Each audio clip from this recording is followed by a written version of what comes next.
ഭഗവാന്റെ വിഭൂതികളില് ഇന്നലെ പറഞ്ഞു നിർത്തിയതാണ്. പവനൻ ഞാനാണെന്ന് പറഞ്ഞു, രാമൻ ഞാനാണ് പറഞ്ഞു അല്ലെ. അതുപോലെ മത്സ്യങ്ങളില് മകരമത്സ്യമാണ് ഞാന്, അതുപോലെ ജലാശയങ്ങളില് അല്ലെ, നദികളില് ഗംഗയാണ് ഞാന് എന്ന് പറഞ്ഞു.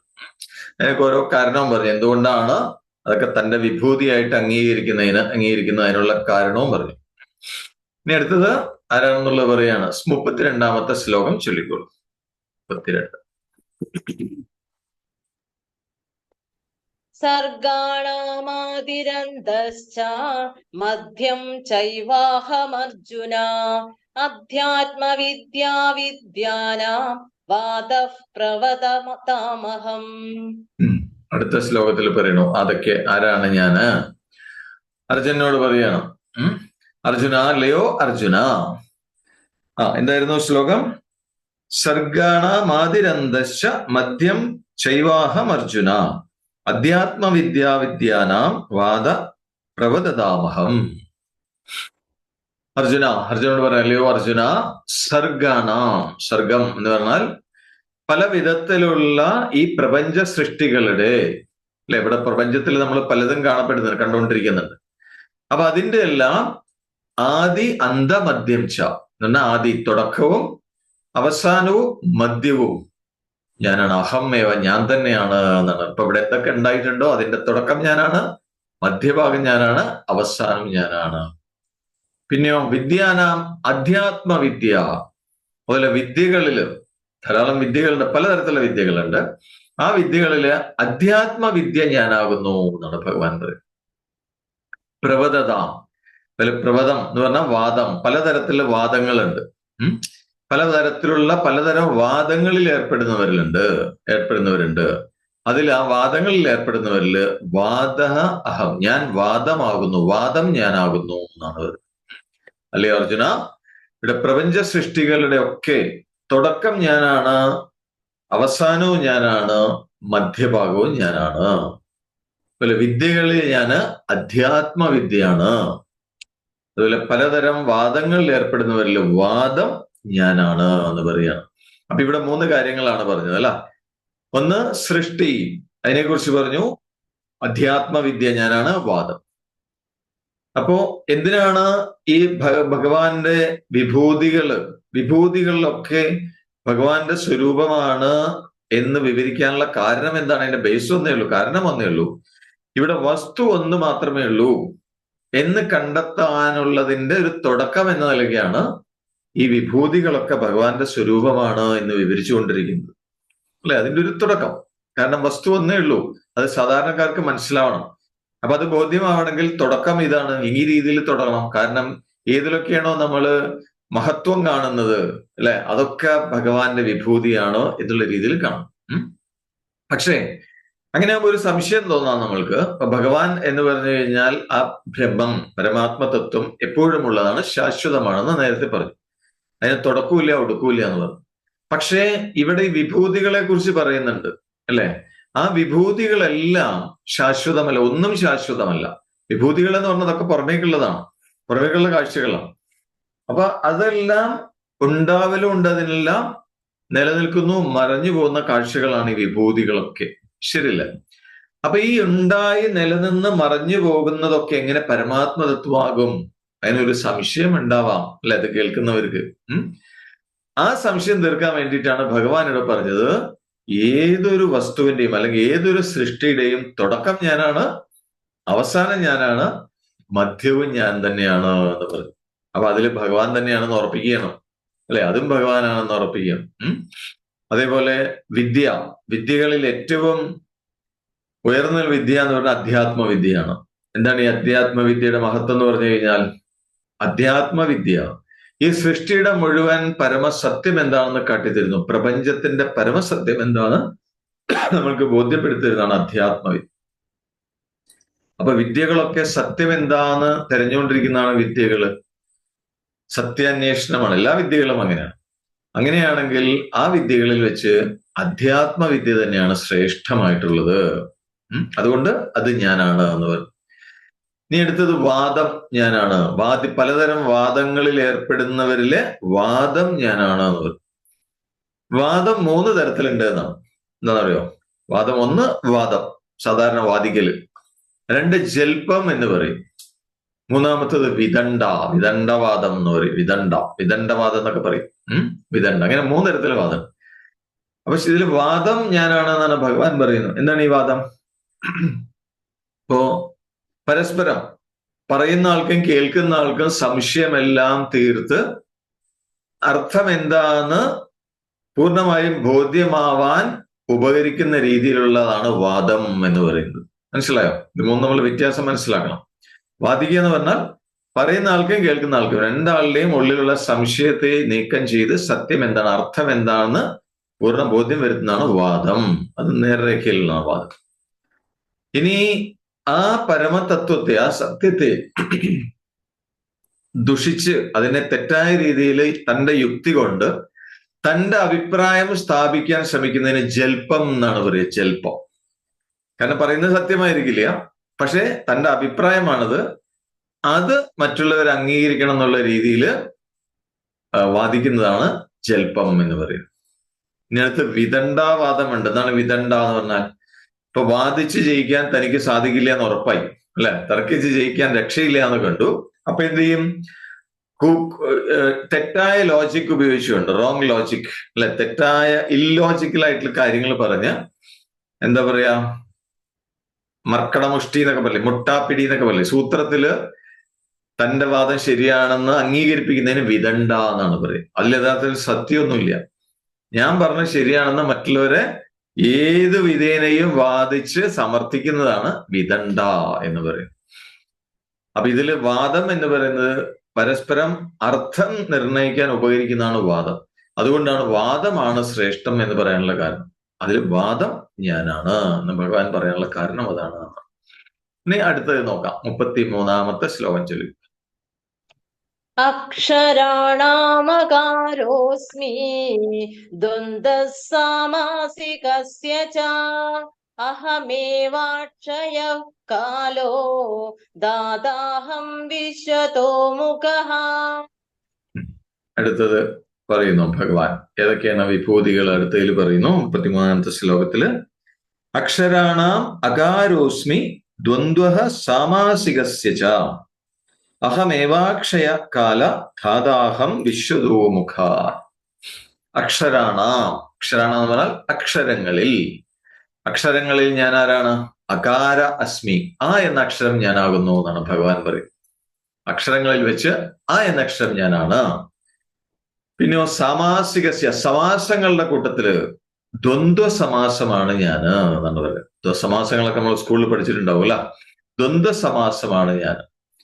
അതുപോലെ അക്ഷയ കാല, ഒരിക്കലും അവസാനിക്കാത്ത കാലം, അഹമേവ, ഞാൻ തന്നെയാണ് എന്നാണ് പറയുന്നത്. പിന്നെയോ വിശ്വതോമുഖ, വിശ്വതോമുഖം എന്ന് പറഞ്ഞാൽ 4 ഭാഗത്തും മുഖങ്ങളുള്ള എന്നാണ് അർത്ഥം. വിശ്വതോമുഖ, വിശ്വത്തിന് നേരെ മുഴുവൻ മുഖം തിരിച്ചിരിക്കുന്ന ആള്. ദാതാഹം, ആ ബ്രഹ്മാവ് ഞാനാണ്. 4 മുഖങ്ങളുള്ള ബ്രഹ്മാവും ഞാൻ തന്നെയാണ് എന്ന് ഭഗവാൻ പറയാം. അപ്പൊ ഇവിടെ എന്തൊക്കെയാണ് പറഞ്ഞ? അക്ഷരം 4 കാര്യങ്ങൾ പറഞ്ഞു. അക്ഷരങ്ങളിൽ ആ എന്ന അക്ഷരം ഞാനാണ്. സമാസങ്ങളുടെ കൂട്ടത്തിൽ ദ്വന്ദ്വ സമാസം ഞാനാണ്. കാലം, ഒരിക്കലും അവസാനിക്കാത്ത കാലം ഞാൻ തന്നെയാണ്. അതേപോലെ 4 മുഖങ്ങളുള്ള, 4 ഭാഗത്തും മുഖങ്ങളുള്ള ബ്രഹ്മാവ് ഞാനാകുന്നു. അപ്പൊ ഇവിടെ 4 കാര്യങ്ങൾ പറഞ്ഞു. അകാരം ഞാനാണ്, ദ്വന്ദ്വം ഞാനാണ്, കാലം ഞാനാണ്, ബ്രഹ്മാവ് ഞാനാണ്. അകാരം എന്ന് പറയുന്നത് ആദ്യത്തെ അക്ഷരമാണ്, അല്ലെ, മൂലസ്വരമാണ്. ആ എന്നുള്ളത് മൂലസ്വരമാണ്. അതേപോലെ തന്നെ ആദ്യത്തെ അക്ഷരമാണ് അകാരം എന്ന് മാത്രമല്ല, ആ അഹ, ആ എന്നുള്ളതിന് വിഷ്ണു എന്നൊരർത്ഥമുണ്ട്. വിഷ്ണുവിന്റെ പര്യായമാണ് ആ എന്നുള്ള അക്ഷരം. അപ്പൊ അതുകൊണ്ട് ഭഗവാൻ പറഞ്ഞു അക്ഷരങ്ങളില് ആ ആണ് ഞാന്. ഇനി അടുത്തത്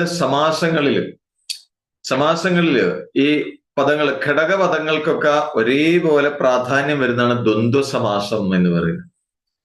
അപ്പൊ ഭഗവാന്റെ തത്വം എന്ന് പറയുന്നത് തന്നെ എല്ലാം ഇതിനും സമമായ തുല്യ പ്രാധാന്യം കൊടുക്കുന്നതാണ് ഭഗവാന്റെ തത്വം എന്ന് പറയുന്നത്. അപ്പൊ അതുകൊണ്ട് ദ്വന്ദ്വ സമാസമാണ് ഞാന്. കാരണം സമാസങ്ങളിൽ എല്ലാ പദങ്ങൾക്കും ഒരേ പ്രാധാന്യം കൊടുക്കുന്നത് കൊണ്ട് ദ്വന്ദ്വ സമാസമാണ് ഞാന് എന്ന് പറയും. അതേപോലെ കാലമാണ് എന്ന് നേരത്തെ പറഞ്ഞിട്ടുണ്ട്. എങ്ങനെ പദാർത്ഥങ്ങളെ ഒന്നൊന്നായിട്ട് എണ്ണി മാറ്റുന്നവരുടെ കൂട്ടത്തിൽ കാലമാണെന്ന് നേരത്തെ സൂചിപ്പിച്ചു അല്ലെ?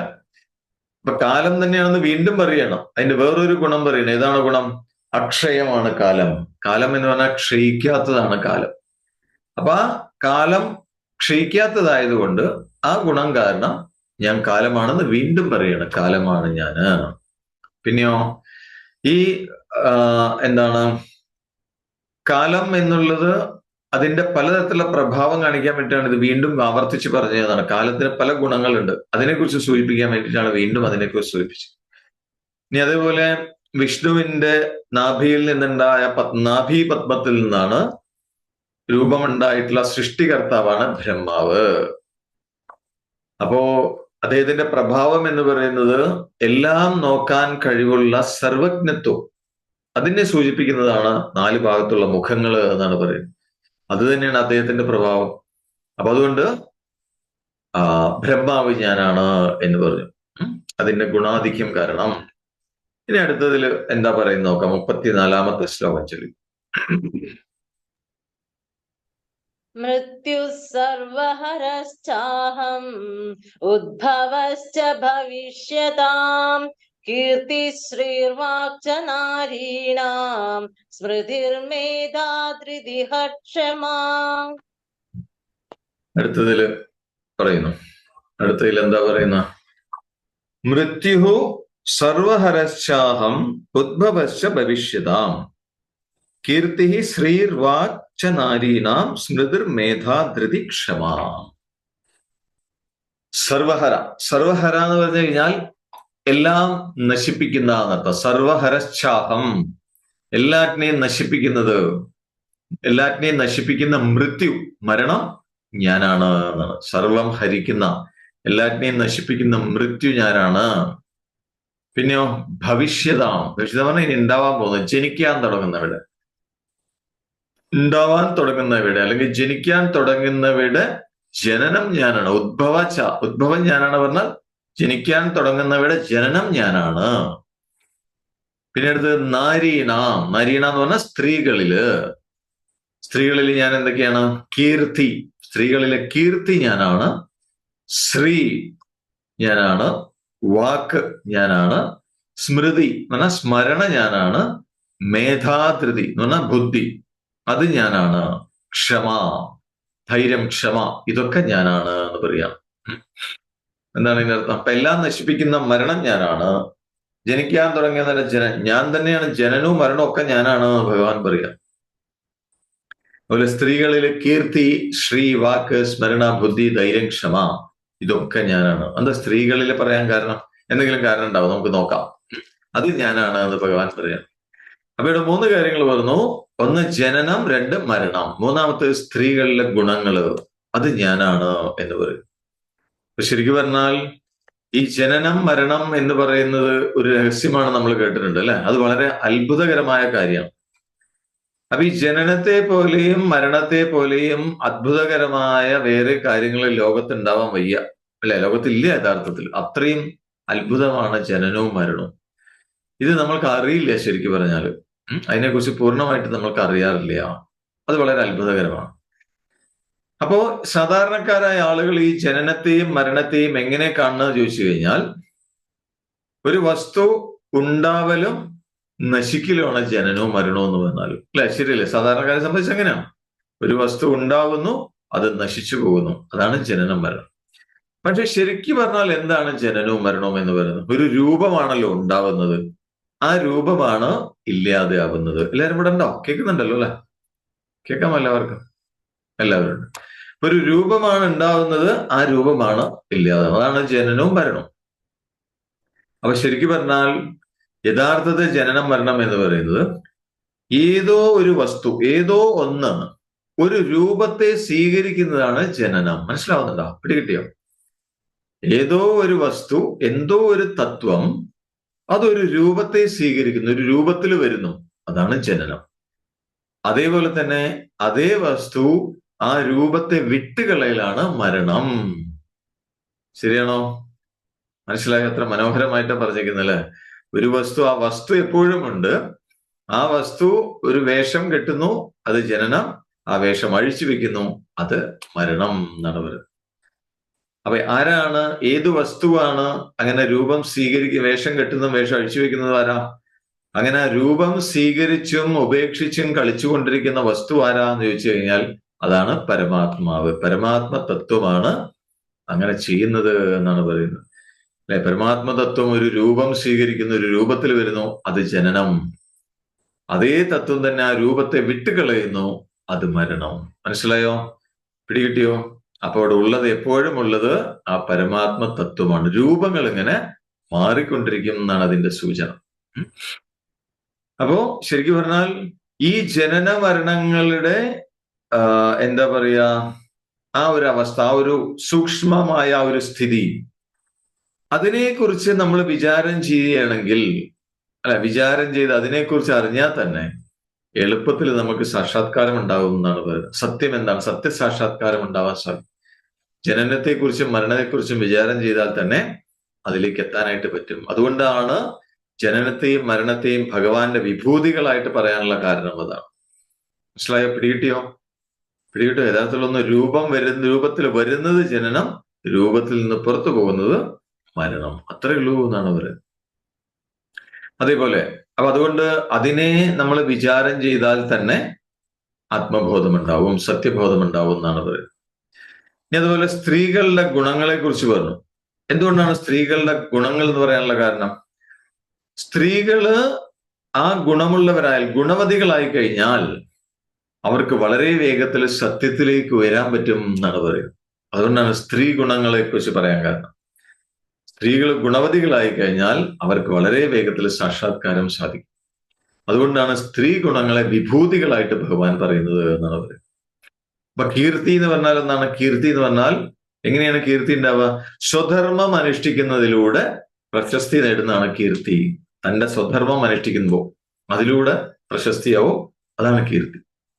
ഇനി ശ്രീ എന്ന് പറഞ്ഞു കഴിഞ്ഞാലോ ഐശ്വര്യം. ആത്മ തേജസ് ആണ് ശ്രീ എന്ന് പറയുന്നത്. ആത്മ തേജസ് സ്ത്രീകളില് ആ ശ്രീ, അതിനാണ് ശ്രീ എന്ന് പറയുന്നത്. ഇനി വാക്ക് ഞാനാണെന്ന് പറഞ്ഞു. വാക്ക് എന്ന് പറഞ്ഞാൽ എന്താണ് വാക്ക്? വാക്ക് സത്യമായിരിക്കണം, ഹിതമായിരിക്കണം, മധുരമുള്ളതായിരിക്കണം. അപ്പൊ സത്യവും ഹിതവും മധുരവുമായുള്ള സംഭാഷണം, അതിനെയാണ് വാക്ക്. അല്ലാണ്ട് ഒരു വാക്കല്ല. മനസ്സിലായോ? സംഭാഷണം. അപ്പൊ സ്ത്രീകൾക്ക് ഈ രീതിയിൽ സംഭാഷണം നടത്താൻ കഴിവുണ്ടെങ്കിൽ ആ വാക്ക് അത് ഞാനാണ് എന്നാണ് ഭഗവാൻ പറയുന്നത്. മനസ്സിലായോ? കേൾക്കുന്നുണ്ടോ? അല്ല, ആത്മ തേജസ്, സ്ത്രീകളുടെ ആത്മ തേജസ് ഞാനാണ്. അപ്പൊ സത്യമായതും ഹിതമായതും മധുരമായതുമായ സംഭാഷണത്തെ വാക്ക് എന്ന് പറയണം, അത് ഞാനാണ് എന്ന് പറയും. സ്മൃതി എന്ന് പറഞ്ഞാൽ സ്മരണ, ഓർമ്മ. എന്തിനെ കുറിച്ചുള്ള സ്മരണ? നല്ല കാര്യങ്ങൾ ഓർമ്മിച്ചു വെക്കാനുള്ള കഴിവാണ്. അല്ലെ, സാധാരണ നമ്മളുടെ സ്മൃതി എന്താണ്? അതിന്റെ സ്വഭാവം നെഗറ്റീവായിട്ടുള്ള കാര്യങ്ങളാണ് ആലോചിച്ചുകൊണ്ടിരിക്കുക, അല്ല? ശരിയല്ല, പലപ്പോഴും അങ്ങനെയാണ്. പക്ഷെ ഇവിടെ ഭഗവാൻ പറയുന്ന സ്മൃതി എന്ന് പറയുന്നത് നല്ല കാര്യങ്ങൾ ഓർത്തു വെക്കാനുള്ള കഴിവ്. ആ കഴിവ് ഞാനാണ് എന്നാണ് ഭഗവാൻ പറയുന്നത്. ഇനി അടുത്തത് അവരിലെ ബുദ്ധി ഞാനാണ്, മേധ. അല്ലെ, ബുദ്ധി ഞാനാണ് എന്ന് പറയും. എന്താണ് ബുദ്ധി എന്ന് പറഞ്ഞു കഴിഞ്ഞാൽ? ബുദ്ധി എന്ന് പറഞ്ഞാൽ സന്ദർഭത്തിനനുസരിച്ച് കാര്യവും അകാര്യവും വിവേചനം ചെയ്ത് അറിയാനുള്ള കഴിവ്, അതിനാണ് ബുദ്ധി. കാര്യമായത് എന്താണ്, കാര്യമല്ലാത്തത് എന്താണ്, ഇതിനെക്കുറിച്ച് അനലൈസ് ചെയ്ത് തിരിച്ചറിയാനുള്ള കഴിവിനെയാണ് ബുദ്ധി എന്ന് പറയുന്നത്. അത് ഞാനാണ് എന്നാണ് ഭഗവാൻ പറയുന്നത്. കാര്യങ്ങളെ വിവേചിച്ചറിയാനുള്ള ബുദ്ധി, അത് ഞാനാണ്. പിന്നെ അടുത്തതാണ് ധൈര്യം. ധൈര്യം എന്ന് പറഞ്ഞാൽ എന്താ? ഏത് പരിതസ്ഥിതിയിലും പതർച്ചയില്ലാതെ ആ സിറ്റുവേഷനെ ഹാൻഡിൽ ചെയ്യാനുള്ള കഴിവിനെയാണ് ധൈര്യം എന്നിവിടെ സൂചിപ്പിക്കുന്നത്. മനസ്സിലായോ? അപ്പൊ സ്ത്രീകളിൽ അങ്ങനെ ഒരു കഴിവുണ്ടെങ്കിൽ ആ ധൈര്യം അത് ഞാനാണ് എന്നാണ് ഭഗവാൻ പറയുന്നത്. ഇനി അടുത്തത് ക്ഷമ. ക്ഷമ ഞാനാണ്. സ്ത്രീകളിലെ ക്ഷമ ഞാനാണ് എന്ന് പറഞ്ഞു. എന്താണ് ഈ ക്ഷമ എന്ന് പറഞ്ഞു കഴിഞ്ഞാൽ? എന്തും സഹിക്കാനുള്ള ഒരു മിടുക്ക്, ആ ഒരു സ്കിൽ, അതാണ് ക്ഷമ എന്ന് പറയുന്നത്. അപ്പൊ സ്ത്രീകളിലെ ക്ഷമ ഞാൻ. ക്ഷമയുടെ കാര്യത്തില് സ്ത്രീകൾ മുൻപന്തിയിലാണ്, അല്ലെ? ശരിക്കും സ്ത്രീകൾക്കാണ് ക്ഷമാശക്തി കൂടുതൽ, സ്ത്രീകൾക്കാണ്. അത് ഞാനാണ് എന്നാണ്. അപ്പൊ ഭഗവാൻ ഇവിടെ ദ ബെസ്റ്റ്, നല്ല നല്ല കാര്യങ്ങളൊക്കെ ഭഗവാൻ അടിച്ചു മാറ്റിക്കൊണ്ടിരിക്കുക. ഭഗവാൻ പറയുന്നത് അതൊക്കെ ഞാനാണ് എന്നാണ് ഭഗവാൻ പറയുന്നത്. ആയിക്കോട്ടെ, നമുക്ക് വിരോധമൊന്നുമില്ല. അപ്പൊ അതിനെ നമുക്ക് എന്താ പറയുക, ഉപാസിച്ചാൽ മതിയല്ലോ. ആ വിഭൂതികളെ നമുക്ക് ഏതെങ്കിലുമൊക്കെ എടുത്ത് ഉപാസിച്ചാൽ മതി, നമുക്ക് ഭഗവാനിലേക്ക് എത്താനായിട്ട് പറ്റും. ഇനി അടുത്ത് 35-ാമത്തെ ശ്ലോകം ചൊല്ലിക്കോളൂ, അതും കൂടെ നോക്കാം. ബൃഹത് സാമ തഥാ സാംനാം ഗായത്രീ ഛന്ദസാമഹം മാസാനാം മാർഗശീർഷോഹം ഋതൂനാം കുസുമാകരഃ. അടുത്തതില് പറയുന്നു ആരൊക്കെയാണ് ഞാൻ, എന്റെ വിഭൂതികൾ ഏതൊക്കെയാണ് എന്ന് ഭഗവാൻ പറയാം. അടുത്തതിലാണ് ബൃഹത് സാമ തഥാ സാംനാം ഗായത്രി ഛന്ദസാമഹം മാസാനാം മാർഗശീർഷോഹം ഋതൂനാം കുസുമാകരഃ എന്ന് പറയും. എന്താണ് അതിന്റെ അർത്ഥം? ഇപ്പോ തഥാ എന്ന് പറഞ്ഞാൽ അതുപോലെ, സാംനാം എന്ന് പറഞ്ഞാൽ സാമവേദത്തിലെ ഗാനങ്ങളില്, സാംനാം സാമവേദത്തിലെ ഗാനങ്ങളില് ബൃഹൽ സാമ ആണ് ഞാൻ എന്ന് പറഞ്ഞാൽ, ബൃഹൽ സാമ എന്നറിയപ്പെടുന്ന ഒരു ഗാനമുണ്ട് സാമവേദത്തില്, അത് ഞാനാണ് എന്നാണ് അദ്ദേഹം പറയുന്നത്. അല്ല, ഛന്ദസാം, ഛന്ദസ്സുകളില് എന്ന് പറഞ്ഞാൽ ഛന്ദസ്സോടു കൂടിയുള്ള മന്ത്രങ്ങളില് ഗായത്രി അഹം, ഗായത്രി മന്ത്രം ഞാനാണെന്നാണ് ഭഗവാൻ പറയുന്നത്. പിന്നെയോ മാസാന, മാസങ്ങളില് മാർഗശീർഷ അഹം, മാസങ്ങളിൽ വെച്ച് മാർഗശീർഷമാണ് ഞാന്, മാർഗശീർഷ മാസം ഞാനാണ്. ഋതൂനാം, ഋതുക്കളില് കുസുമാകര, കുസുമാകരം എന്ന് പറഞ്ഞാൽ വസന്ത ഋതുവാണ്, വസന്തകാലം, അത് ഞാനാണ് എന്ന് പറയാം. സാമവേദത്തിലെ ഗാനങ്ങളില് ബൃഹത്സാമം എന്നറിയപ്പെടുന്ന ഗാനം ഞാനാണ്. ഛന്ദ നിബദ്ധങ്ങളായ മന്ത്രങ്ങളിൽ ഗായത്രി മന്ത്രം ഞാനാണ്. മാസങ്ങളിൽ മാർഗശീർഷ മാസം ഞാനാണ്.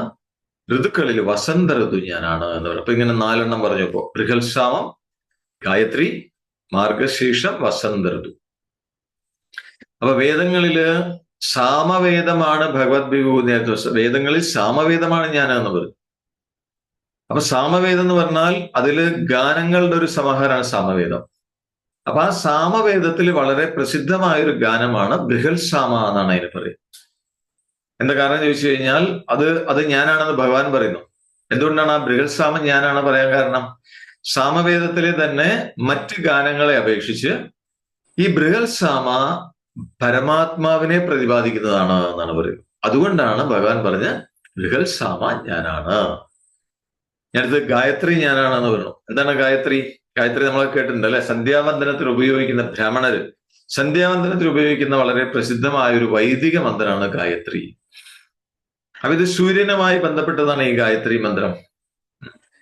അപ്പൊ ഇതൊരു പ്രത്യേക വൃത്തത്തിലാണ്, ഗാനാത്മകമായിട്ടാണ് ഈ ഗായത്രി രചിക്കപ്പെട്ടിരിക്കുന്നത്. ഗായത്രി എന്ന് പറഞ്ഞാൽ അതിന്റെ അർത്ഥം തന്നെ ഗാനം ചെയ്യുന്നവനെ ത്രാണനം ചെയ്യുന്നതാണ്. ത്രാണനം ചെയ്യുന്ന രക്ഷിക്കുക എന്നർത്ഥം. അപ്പൊ ഗാനം ചെയ്യുന്നവനെ രക്ഷിക്കുന്നതാണ് ഗായത്രി. അതുകൊണ്ട് ആ ഗായത്രി ഞാനാണ് എന്ന് പറയും. ഇനി മാർഗശീർഷം എന്ന് പറയുന്ന മാസം അല്ലെ, ചൈത്രം തുടങ്ങിയ മാസങ്ങളുണ്ട്. അതില് ചന്ദ്രമാസം എന്നാണ് അതിന് പറയാ. അങ്ങനെ ആ ചാന്ദ്രമാസങ്ങളിൽ 9ാമത്തെ മാസമാണ് മാർഗശീർഷം എന്ന് പറയുന്നത്. അപ്പൊ ഭഗവാൻ പറഞ്ഞു ഈ മാർഗശീർഷം മാസം ഞാനാണ്. അതുപോലെ വസന്തകാലം എന്ന് പറയുന്ന, വസന്ത ഋതു എന്ന് പറയുന്നത് നമുക്കൊക്കെ അറിയാലോ, പൂക്കളുടെ കാലമാണ് അല്ല. പൂക്കളുടെ വസന്ത ഋതു പൂക്കളുടെ ഒരു സ്റ്റോർ ഹൗസ് ആണ് ശരിക്കും പറഞ്ഞാൽ. അതുകൊണ്ട് തന്നെ അത് ഗുണാധിക്യമുള്ളതാണ്. അപ്പൊ ആ ഒരു പൂക്കാലം, വസന്തകാലം എന്നൊരു വസന്ത ഋതു എന്ന് പറയുന്നത് ഭഗവാൻ പറയുന്നു അത് ഞാനാണ് എന്ന് ഭഗവാൻ പറയാം. ഇനി ബാക്കിയുള്ളത് നമുക്ക് നാളെ നോക്കാം, അടുത്ത ദിവസം നോക്കാം. ഓക്കെ, സുഖമായിട്ടിരിക്കൂ. കണ്ണുകൾ അടച്ചു വയ്ക്കാം. കണ്ണുകൾ അടഞ്ഞിരിക്കട്ടെ. കൈകൾ മടിമേൽ മലർത്തി വയ്ക്കാം. ദീർഘമായ ശ്വാസം എടുക്കാം. സാവകാശം പുറത്തേക്ക് വിടാം. കൈകൾ അയഞ്ഞിരിക്കുന്നു, തോളുകൾ അയഞ്ഞിരിക്കട്ടെ.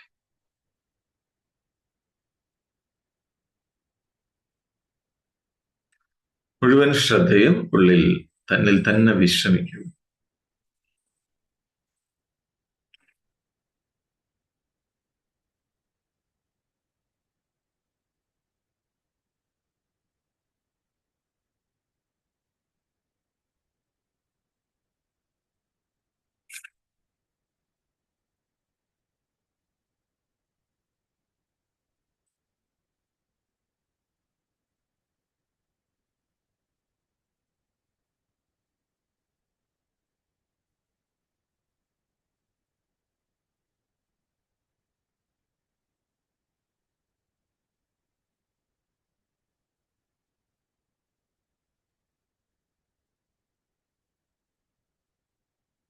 ഓം സം സമിദ്ധ്യുവസി വൃഷന്നഗ്നേ വിശ്വാനര്യ ഇലസ്പതി സമിധ്യസി സനോ വസൂന്യാഭരാ സംഘച്ഛധ്വം സംവദധ്വം സംവൗമനാംസി ജാനതാം ദേവാഭാഗം യഥാ പൂർവേ സഞ്ജാനാനാ ഉപാസത്തെ സമാനോ മന്ത്രഃ സമിതി സമാനീ സമാനം മനഃസഹ ചിത്തമേഷാം സമാനം മന്ത്രമഭിമന്ത്രൈവ സമാനേന വോഹവിഷാ ജുഹോമി സമാനീവ ആഗോദിഃ സമാനാ ഹൃദയാനി വഹ സമാനമസ്തു വോ മനോ യഥാ വസ്തു സഹാസതി നമോ ബ്രഹ്മണേ നമോ അസ്ത്വഗ്നയേ നമഃ പൃഥവ്യേ നമഃ ഓഷധീഭ്യഃ നമോ വാചേ നമോ വാചസ്പതയേ നമോ വിഷ്ണവേ ബൃഹദേ കരോമി. ഓം ശാന്തി ശാന്തി ശാന്തി.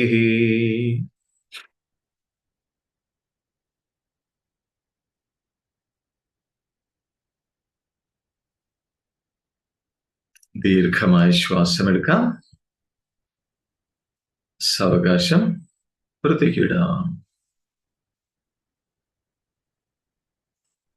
സ്വന്തം ശരീരത്തിലേക്കും ചുറ്റുപാടുകളിലേക്കും ശ്രദ്ധ കൊണ്ടുവന്നുകൊണ്ട് പൂർണ്ണ തൃപ്തിയോടുകൂടി വളരെ സന്തോഷപൂർവം സാവകാശം കണ്ണുകൾ തുറക്കാം.